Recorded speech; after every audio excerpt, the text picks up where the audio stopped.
पूरी दुनिया इस वक्त कोरोना वायरस के खौफ में जी रही है।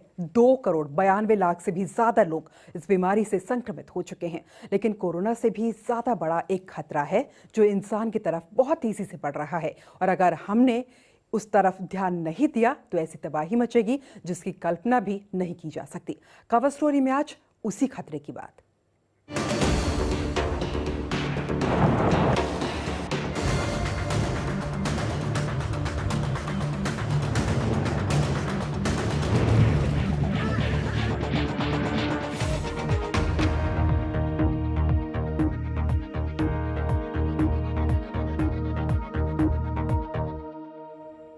आग से झुलस रहे अमेरिका के कैलिफोर्निया राज्य की यात्रा के दौरान राष्ट्रपति डोनाल्ड ट्रंप ने क्लाइमेट चेंज से जुड़ी चिंताओं को नकारते हुए कहा कि जल्द ही वातावरण ठंडा होना शुरू हो जाएगा। लेकिन सच्चाई ये है कि विशेषज्ञ मौसम में आ रहे बदलावों को दुनिया के लिए खतरनाक संकेत मान रहे हैं।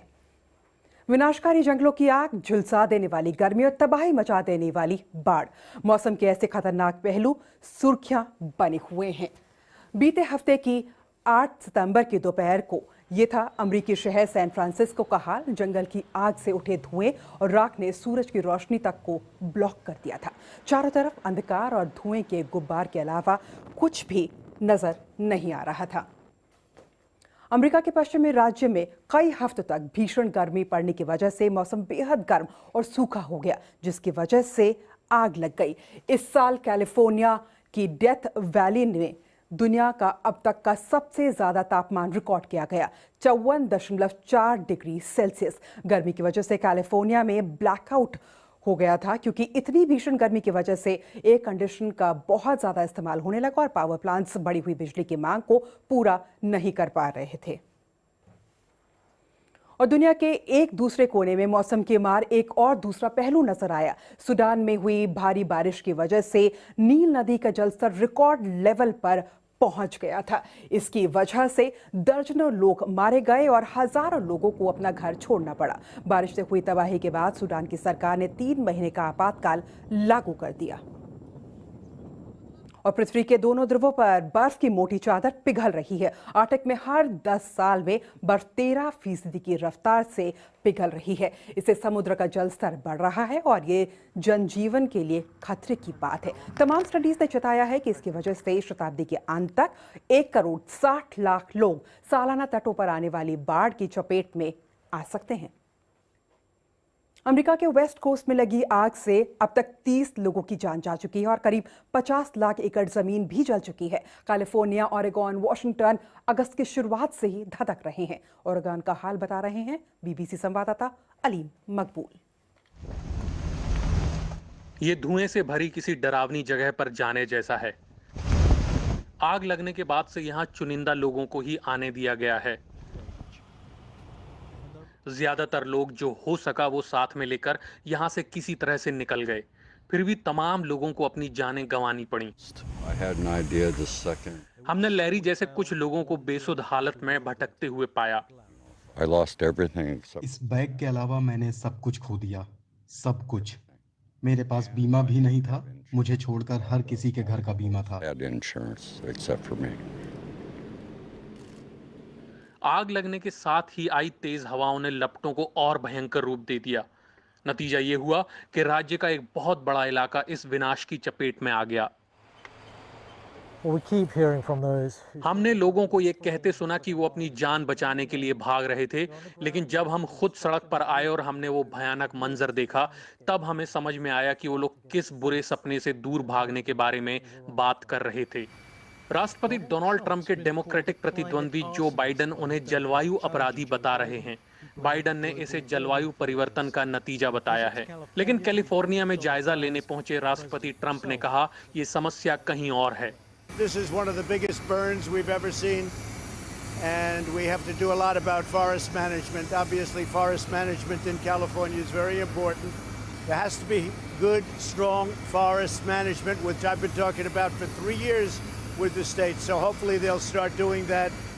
ये परिवार सिर्फ जिंदा रहने के बारे में सोच रहा है। हमने इन्हें विस्थापन शिविर में पाया।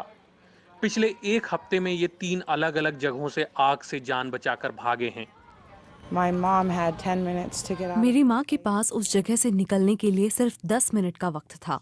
उन्होंने कपड़े लादे और बिल्ली को साथ ले लिया। उनका घर पूरी तरह तबाह हो चुका है। आग ने उनकी हर चीज को जला दिया। हमें दूसरों से भी यही बातें सुनने को मिल रही हैं। अभी हमें कुछ समझ नहीं आ रहा। As of right now. इसके पहले मैं समर के शहर में था। यहाँ भी हालात ठीक नहीं हैं। इस तबाही के इर्द गिर्द जो भी सियासत है, उसके केंद्र में वही लाखों अमरीकी हैं जो विस्थापन और नुकसान से गुजर रहे हैं। भविष्य पर खतरा मंडरा रहा है, पर विशेषज्ञ मानते हैं कि ये उस जलवायु परिवर्तन के संकेत है जिसे इंसानों ने ही जन्म दिया है। और इस तथ्य को अपना समर्थन दिया world wide fund for nature यानी WWF ने, जिसकी ताज़ा रिपोर्ट के मुताबिक दुनिया भर में जंगली जानवरों की संख्या में बहुत गिरावट आई है और ये आने वाले विनाश का संकेत है। पिछले 50 सालों में जंगली जीवों की आबादी 2/3 तक कम हो चुकी है और इसके लिए इंसान जिम्मेदार है, क्योंकि जंगलों में आग लगाई, मछली पकड़ा और जो तेज करा उसको मछली पकड़ने को, और जानवरों के प्राकृतिक आवास को उसने उजाड़ा है। इस रिपोर्ट में जानवर की हजारों प्रजातियों को दिखाया गया है जिनकी निगरानी दुनिया भर में मौजूद वैज्ञानिक कर रहे हैं। वैज्ञानिकों ने पाया कि साल 1970 से अब तक कई जीवों की संख्या में 68% तक की गिरावट नजर आई है, जिसमें 20,000 से ज्यादा मैमल्स, पक्षी, जमीन और पानी में रहने वाले जीव, रेप्टाइल्स और मछलियों की प्रजातियां शामिल है। और इनके प्राकृतिक आवास को नुकसान पहुंचाने वाला इंसान शायद दुनिया भर में फैल रही तमाम महामारियों का जिम्मेदार है। WWF के मुताबिक कोविड-19 ने यह बता दिया है कि किस कदर प्रकृति और इंसान आपस में जुड़े हुए हैं। संस्था ने भारत को भी खास तौर से चेताया है। कोरोना वायरस ने ये बता दिया है कि प्रकृति के साथ हमने अपने रिश्ते को किस कदर बिगाड़ा है और हम कोविड-19 के प्रभाव को कैसे दूर करेंगे, ये बड़ी चिंता का विषय है। दक्षिण एशियाई देश जैसे भारत, नेपाल, भूटान को ये संकल्प लेना होगा कि प्राकृतिक जमीन को ज्यादा से ज्यादा जंगलों और ताजे पानी में ही रहने दें, साथ ही उन्हें मछली पकड़ने में हुई बढ़ोतरी से भी निपटना होगा। भारत की बात करें तो वहां जनसंख्या बहुत ज्यादा है, तो हम संसाधनों को जितना बचा सकते हैं बचाना होगा। व्यवसायों को अपनी नीतियों में जंगल कटाई और ज्यादा मछली पकड़ने की प्रक्रिया से बाहर आने के बारे में सोचना चाहिए। अगर खाने से जुड़ा व्यवसाय है तो उन्हें सोचना चाहिए कि वो जमीन के पानी का ज्यादा इस्तेमाल ना करें, जंगलों के पेड़ ना काटें या खतरनाक कीटनाशकों का इस्तेमाल ना करें।